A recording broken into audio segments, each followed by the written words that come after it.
قرآن اسلام religion کی سب سے important part ہے۔ شاید آپ کو پتہ بھی نہیں ہوگا کہ یہ کتاب جو آپ کے گھروں میں رکھی ہے، اس میں کتنے سارے راز چھپے ہوئے ہیں۔ آج کی اس ویڈیو کو اینڈ تک دیکھتے رہنا اور میں گارنٹی دیتی ہوں کہ قرآن کے بارے میں یہ باتیں آپ کو بالکل بھی پتہ نہیں ہوں گی۔ مکہ کے نزدیک ایک پہاڑ ہے جسے ماؤنٹ ایرا کہا جاتا ہے۔ اس جگہ پر اللہ کے آخری نبی حضرت محمد صلی اللہ علیہ وسلم کی اللہ کے فرشتے حضرت ابراہیل علیہ السلام سے ملاقات ہوئی تھی، جہاں نبی پاک کو اللہ کی طرف سے پہلا میسج ملا، جو کہ سورہ علق کی پہلی آیتیں تھیں۔ اس دن کے بعد حضرت جبرائیل علیہ السلام آتے رہے اور اللہ کا پیغام نبی پاک تک پہنچاتے رہے۔ نبی پاک نے اللہ کا پیغام لوگوں تک پہنچایا اور لوگ مسلمان ہوتے چلے گئے۔ جیسے ہی کوئی پیغام اللہ کی طرف سے آتا تو نبی پاک اسے اپنا صحابہ کو بتاتے۔ نبی پاک کے صحابی بھی جیسے ہی اس پیغام کو سنتے تو اسے فوراً ہی یاد کر لیتے، یا پھر کھجوروں کے پتوں اور پتھروں پر لکھ دیا کرتے تھے۔ یہ سلسلہ 23 سالوں تک چلتا رہا۔ آخر 63 سال کی عمر میں نبی پاک کی وفات ہو گئی۔ نبی پاک کے اس دنیا سے جانے کے بعد حضرت ابو بکر، جو کہ نبی پاک کے ساتھی اور سسر تھے، اسلام کے پہلے خلیفہ بنے، یعنی کہ انہیں نبی پاک کا سکسیسر چنا گیا۔ نبی پاک کے دورے میں قرآن کتاب کی شکل میں نہیں آیا تھا۔ اس وقت قرآن لوگوں کے دلوں میں تھا اور پتھروں، ہڈیوں اور پتوں پر قرآن کی آیتیں لکھی ہوتی تھیں۔ جب حضرت ابو بکر کا دور آیا تو اس وقت یمامہ کی جنگ ہوئی۔ یہ جنگ حضرت ابو بکر اور مسلمہ، جو کہ جھوٹا تھا اور خود کو نبی کہتا تھا، ان کے درمیان ہوئی۔ جب یہ جنگ ہوئی تو اس جنگ میں 17 ایسے مسلمان مارے گئے جن کو قرآن یاد تھا، جن میں سے ایک صحابی سالم مولا ابو حفیظہ تھے، جن پر نبی پاک قرآن کو لے کر بہت زیادہ یقین کرتے تھے۔ تو ان صحابیوں کی شہادت کے بعد حضرت عمر نے حضرت ابو بکر کو ساری آیاتوں کو ایک کتاب کی صورت میں اکٹھا کرنے کے لیے منا لیا، اور اس کام کی ذمہ دار زید بن ثابت کی گئی۔ پھر جب حضرت عثمان خلیفہ بنے تو انہوں نے قرآن کے کانسیپٹ اسکیلٹن کو کمپائل کیا تاکہ لوگ قرآن کو صحیح سے پڑھ سکیں۔ جب سے یہ قرآن کتاب کی شکل میں آیا، اس نے اپنے خاص ہونے کا ثبوت دیا۔ جیسے جیسے سائنس آگے بڑھتی گئی، قرآن کے راز ہمارے سامنے کھلتے چلے گئے۔ جس لینگویج میں قرآن نازل ہوا، یہ عربک لٹریچر کی سب سے بہترین اور پرفیکٹ شکل ہے۔ اس کتاب کا ہر لفظ اور سینٹنس اپنے معیار پر پورا اترتا ہے۔ یہ کتاب ایک ہی سبجیکٹ کو بار بار ریپیٹ کرتی ہے اور ہر بار اس کی ڈسکرپشن نئے سرے سے نکل کر آتی ہے۔ اس کے سارے الفاظ بڑی ہی خوبصورتی کے ساتھ ایک دوسرے کے ساتھ بنے ہوئے ہیں۔ اس کتاب کو آج 1400 سال ہو چکے ہیں اور آج تک اس لیول کی کتاب نہیں بنی۔ اس طرح کی کتاب انسان کے لیے لکھنا امپاسبل ہے، جسے اللہ نے قرآن میں سورہ ایرا کی آیت 88 میں بھی بتایا ہے۔ تم فرماؤ، اگر آدمی اور جن سب اس بات پر مت ہو جائیں کہ اس قرآن کی مانند لیں تو اس کا مثلا نہ لے سکیں گے، اگرچہ ان میں سے ایک دوسرے کا مددگار ہو۔ نبی پاک نے بھی اپنی پوری زندگی میں جو اسپیچ دی، ان میں بھی ایسی کوئی اپیل نہیں جو قرآن میں ہے۔ اس سے بھی یہ پروف ہو جاتا ہے کہ یہ قرآن نبی پاک کی اپنی طرف سے نہیں بنایا، بلکہ اللہ کی طرف سے نازل ہوا۔ یہاں تک کہ مولا علی علیہ السلام نے بچپن سے قرآن پڑھا تھا، اور مولا علی علیہ السلام کے علم کے چرچے بھی آپ نے سنے ہی ہوں گے، کیونکہ یہ کتاب سب سے یونیک ہے۔ اسے سننے والے کو یقین ہوتا ہے کہ یہ سچ ہے۔ اس کے الفاظ انسان کی روح میں اترتے ہیں، جس کا ثبوت ہمیں بھی ملتا ہے۔ ایک بار ابو جہل اور ابو سفیان، جو کہ اس وقت اسلام کے سب سے بڑے دشمن تھے، ایک رات وہ چپکے سے نبی پاک کو قرآن پڑھتا سن رہے تھے۔ اس کے علاوہ بھی بہت سے لوگ جو صرف قرآن سن کر ہی مسلمان ہو گئے۔ اللہ قرآن میں فرماتا ہے، اور یہ کتاب جسے ہم نے برکت کے طور پر نازل کیا، لہٰذا اس کی پیروی کرو اور تک اختیار کرو تاکہ تم پر رحم کیا جائے۔ قرآن پڑھنے سے آپ کے دماغ میں کتنے ڈریس چینجز آتے ہیں آپ کو پتہ بھی نہیں ہوگا۔ ایک ریسرچ کی گئی تھی جس میں پتہ چلا کہ قرآن پڑھنے سے ڈپریشن اور اینزائٹی دور ہوتی ہے۔ اس ریسرچ میں ڈیفرنٹ ٹائپس کے لوگوں کو آبزرو کیا گیا، جیسے اسٹوڈنٹس، پریگننٹ وومن، ایتھلیٹس، اور یہ پتہ چلا کہ قرآن پڑھنا انسان کے لیے کسی تھیراپی کی طرح ہے، جو کہ ڈپریشن اور اینزائٹی کو دور کرتا ہے۔ ریسنٹ اسٹڈی سے یہ پتہ چلا ہے کہ قرآن پڑھنا برین کے لیے میوزک سننے جیسا ہے، کیونکہ اس سے برین میں ڈوپامائن ریلیز ہوتا ہے۔ یہ کیمیکل برین کی خوراک ہے۔ قرآن نے اوور دا ٹائم مسلم سویلائزیشن میں مینٹل کیپیبلٹیز کو بہتر کیا ہے۔ قرآن کی صرف رائٹنگ ہی یونیک نہیں ہے، بلکہ اس میں کئی سوالوں کے جواب چھپے ہوئے ہیں، جن کا جواب سائنس کو اب جا کر پتہ چلا ہے، لیکن قرآن نے یہ سب 1400 سال پہلے ہی بتا دیا تھا۔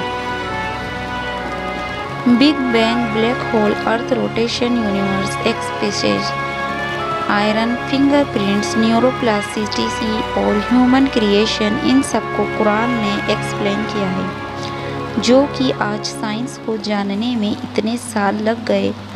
قرآن کا یہ میریکل بہت انٹرسٹنگ ہے۔ جیسا کہ ہم جانتے ہیں کہ ہمارے سولر سسٹم میں ٹوٹل 8 پلانٹ ہیں، لیکن انٹرسٹنگ بات یہ ہے کہ انٹرنیشنل ایسٹرونومیکل یونین نے 3 اور ڈوا پلانٹ کو ہمارے سولر سسٹم کا حصہ بتایا ہے، اور یہ بات قرآن نے پہلے ہی بتا دی تھی۔ قرآن میں حضرت یوسف اپنے باپ کو بتاتے ہیں کہ انہوں نے خواب میں 11 پلانٹس کو دیکھا ہے۔ یہی نہیں، آپ سب تو یہ اچھے سے جانتے ہیں کہ ہم اپنے برین سے سوچتے ہیں، لیکن قرآن کہتا ہے کہ انسان کا دل بھی سوچتا ہے۔ آپ نے بالکل صحیح سنا۔ یہ چیز جو ہماری باڈی میں خون پمپ کرتی ہے، تو قرآن کہتا ہے کہ ہم اس سے سوچتے ہیں۔ ابھی تک تو سب کو یہ امپاسبل لگتا تھا، لیکن ریسنٹلی ایک نئی ڈسکوری ہوئی، جس سے یہ پتہ چلا ہے کہ انسان کے دل میں 40,000 اسپیشلائز سیلز ہوتے ہیں، جسے سینسری نیورونز کہا جاتا ہے۔ یہ سیلز انڈیپینڈنٹلی سوچتے ہیں اور فیل کرتے ہیں۔ سائنس بلیو کرتی ہے کہ اس دنیا میں پانی میٹر کے ذریعے آیا ہے، اور قرآن نے یہ بھی پہلے ہی بتا دیا تھا۔ اور صرف یہی نہیں، قرآن یہ بھی کہتا ہے کہ ہم نے ہر زندہ چیز کو پانی سے بنایا ہے۔ اب سائنس کو یہ پتہ چلا کہ سیل کا جو سائٹوپلازم ہے وہ 80% پانی سے بنا ہوا ہے۔ قرآن کا یہ میریکل بہت ہی انٹرسٹنگ ہے۔ 28 نومبر 1967 کو پلسر اسٹار کی ساؤنڈ کو ڈسکورڈ کیا گیا تھا۔ وہ ساؤنڈ ایسا لگ رہا ہے جیسے کوئی دروازے کو نوک کر رہا ہے۔ قرآن نے اسی اسٹار کا ذکر 1400 سال پہلے ہی کر دیا تھا۔ اس آیت میں اس اسٹار کا نام طارق لیا گیا ہے۔ طارق کا مطلب ہوتا ہے پیٹنا۔ اس ساؤنڈ پر اگر آپ غور کریں گے تو ایسا لگے گا جیسے کوئی دروازے کو پیٹ رہا ہے۔ قرآن میں اس تارے کو چمکنے والا تارا کہا گیا ہے، جیسا کہ پلسر اسٹار ہو۔ 19ویں شتابدی میں یہ ڈسکور کیا گیا کہ ہم ہمارے پلینٹ ارتھ کے اراؤنڈ لیئرز ہیں، جو کہ اسے پروٹیکٹ کرتی ہے، لیکن قرآن نے اسے 1400 سال پہلے ہی بتا دیا تھا۔ اس کے علاوہ ایمبریو جو کی بھی 100% ایکیوریسی کے ساتھ قرآن نے ایکسپلین کیا کہ اس کے علاوہ قرآن کے چیپٹر 7 میں بتایا گیا ہے کہ حضرت ابراہیم کی قوم سورج، چاند اور ستاروں کی پوجا کرتی تھی۔ ریسنٹلی آرکیولوجسٹ نے یہ ڈسکور کیا ہے کہ اس ریجن کے لوگ سچ میں ان کی پوجا کرتے تھے، لیکن انٹرسٹنگ بات یہ ہے کہ یہ نالج ہزاروں سال تک گم رہی۔ اب ریسنٹلی ہی اسے 20ویں سینچری میں ڈسکور کیا گیا ہے۔ ماڈرن سائنس نے یہ ڈسکور کیا کہ جب انسان جھوٹ بولتا ہے تو اس کے برین کا حصہ جسے سنگلنٹ زائرس کہتے ہیں تب یہ استعمال ہوتا ہے، لیکن قرآن نے اسے ایز آلویز آلریڈی بتا دیا۔ اگر وہ باز نہ آیا تو ضرور ہمیں پیشانی کا بال پکڑ کر کھینچ، وہ پیشانی تو جھوٹی خطا کا ہے۔ اس کے علاوہ بھی اگر دیکھا جائے تو انسان اپنی آنکھ کے پیوب کو کنٹرول نہیں کر سکتا۔ یہ کرنا انسان کے لیے سائنٹیفکلی امپاسبل ہے، لیکن جب انسان جھوٹ بولتا ہے تو اس کی آنکھوں کے پیوب لوٹ ہوتے ہیں، یعنی کہ آپ کسی انسان کی آنکھوں سے پتہ کر سکتے ہو کہ وہ انسان جھوٹ بول رہا ہے یا سچ۔ یہی اللہ قرآن میں فرماتا ہے۔ اللہ آنکھوں کی خیانت کو جانتا ہے اور اسے بھی جو سینے میں چھپاتے ہیں۔ قرآن کے کچھ میریکلز اس کے علاوہ بھی ہیں۔ قرآن کے بہت سے میریکلز ہیں جن پر ہم پھر کسی اور دن بات کریں گے۔ جب قرآن کے اس کمال کے پیٹرن کے بارے میں جانتے ہیں، قرآن کا پیٹرن اتنا یونیک ہے جسے جان کر آپ اپنا سر پکڑ لیں گے۔ قرآن کے اس الگورتھم کو دیکھیں۔ قرآن کہتا ہے کہ ایک سال میں 12 مہینے ہوتے ہیں، اور عربی میں مہینے کا لفظ بھی قرآن میں 12 دفعہ ہی آیا ہے۔ اور جیسا کہ آپ کو پتہ ہے کہ ایک سال میں 365 دن ہوتے ہیں، تو قرآن میں دنوں کا لفظ بھی عربی میں 365 دفعہ ہی ہے۔ اس کے علاوہ یہ پیٹرن بھی بہت کمال کا ہے۔ قرآن میں نبی پاک کی موت کا 3 بار ذکر آیا ہے۔ اگر آپ ان چیپٹرز کے نمبرز کو آپس میں جمع کرو گے جن میں نبی پاک کی موت کا ذکر کیا ہے تو ٹوٹل نمبر 63 آئے گا، جو کہ نبی پاک کی عمر تھی۔ اس کے علاوہ بھی جن چیپٹرز میں نبی پاک کی موت کا ذکر آیا ہے ان کے پیچھے بھی میننگز ہیں، جیسا کہ یہ جو 40 نمبر ہے تو نبی پاک کو نبوت میں 40 سال بعد ہی ملی تھی۔ اسی طرح یہ جو 13 نمبر پیٹرن ہے، نبی پاک نے مکہ میں بھی 1 سال گزارے تھے۔ اسی طرح یہ جو 10 نمبر ہے تو نبی پاک نے مدینہ میں 10 سال گزارے تھے۔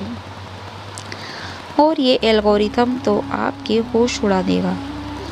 قرآن میں سورہ انبیاء کی آیت 33 میں اللہ کہتا ہے وہو رم کمک، اور وہی ہے جس نے بنایا رات اور دن، اور سورج اور چاند ہر ایک گھیرے میں تیر رہے ہیں۔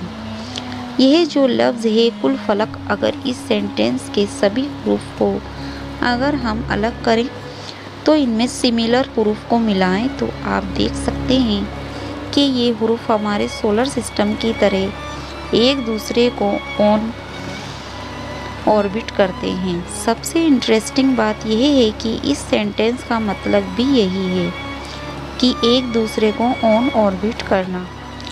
اگر آپ اسے بیکورڈ بھی پڑھو گے تب بھی یہ سیم سینٹینس بنے گا۔ کمال ہے۔ اور یہ تو اور بھی انٹرسٹنگ ہے۔ ارتھ اور سیریس اسٹار کے درمیان 861 سینٹی لائٹ ایئرس کا ڈسٹینس ہے۔ قرآن کی سورہ نجم کی پہلی آیت میں اس ستارے کا ذکر ہے، اور اسی سورہ کی آیت نمبر 22 میں ارتھ کا ذکر ہے۔ ان دونوں لفظوں کے درمیان 861 سال آتے ہیں۔ یہ بات ہے کہ زمین اور سیریس اسٹار کے درمیان کا ڈسٹینس بھی 861 لائٹ ایئرس ہے۔ قرآن میں آئرن لفظ کا ذکر کیا گیا ہے۔ اگر دیکھا جائے تو قرآن کے شروع سے لے کر آئرن لفظ کے ٹوٹل 5100 آیتیں آتی ہیں۔ اور یہی یہ سے چیزیں انٹرسٹنگ ہوتی ہیں۔ سائنٹسٹ اور ریسنٹلی سے ڈسکور کیا گیا ہے کہ آئرن زمین سے 5 کلومیٹر نیچے پایا جاتا ہے۔ کیا بات ہے! جیسا کہ آپ دیکھ سکتے ہو کہ قرآن کا الگورتھم کتنا کمال کا ہے۔ اور یہ تو کچھ ایگزامپلز تھے، ایسے ہی اور بھی بہت سے پیٹرنز ہمیں قرآن میں ملتے ہیں جن کو ہم آپ کو شارٹس کے ذریعے بتاتے ہیں۔ قرآن سچ میں اس دنیا کی سب سے یونیک کتاب ہے، لیکن افسوس ہے کہ آج یہ کتاب ہمارے گھر میں کئی مہینوں سے سائٹ پر رکھی ہوئی ہے، اور جو قرآن پڑھتے ہیں ویسے عربی زبان میں پڑھتے ہیں، جو کہ نہ تو ان کو کچھ سمجھ آتا ہے، بس ایک طوطے کی طرح پڑھ رہے ہیں۔ قرآن میں اتنے سائنٹیفک سوالوں کا جواب ہونے کے باوجود کیوں آج کوئی بڑا سائنٹسٹ مسلم نہیں ہے؟ اس کی وجہ یہی ہے کہ ہم نے قرآن کو غلط طریقے سے پڑھا۔ نبی پاک نے فرمایا کہ میرے جانے کے بعد 2 چیزوں کو پکڑ لینا، ایک میری اہل بیت اور دوسرا قرآن۔ جب ایک جاپنیز کو ایک شیخ نے قرآن کا ایک سینٹنس سنایا، سنگیت ریا اور پھر عربی زبان کا کوئی سینٹنس سنایا، اس کے بعد جب اس نے پوچھا کہ اس نے کوئی ڈفرینس محسوس کیا، تو وہ جاپانی آدمی نے فوراً کہا کہ پہلے جو سینٹنس اس نے سنا تھا اس میں کوئی الگ بات تھی۔ یہ قرآن وہ کتاب ہے جس کے الفاظ عام انسان کے دل میں اتر جاتے ہیں۔ تو دوستو، آپ کو میری ویڈیو کیسی لگی اور قرآن کے بارے میں اتنی باتیں جان کر آپ کو کیا محسوس ہوا؟ کیا ہم سچ میں صحیح طریقے سے قرآن کو پڑھتے ہیں اور سمجھتے ہیں؟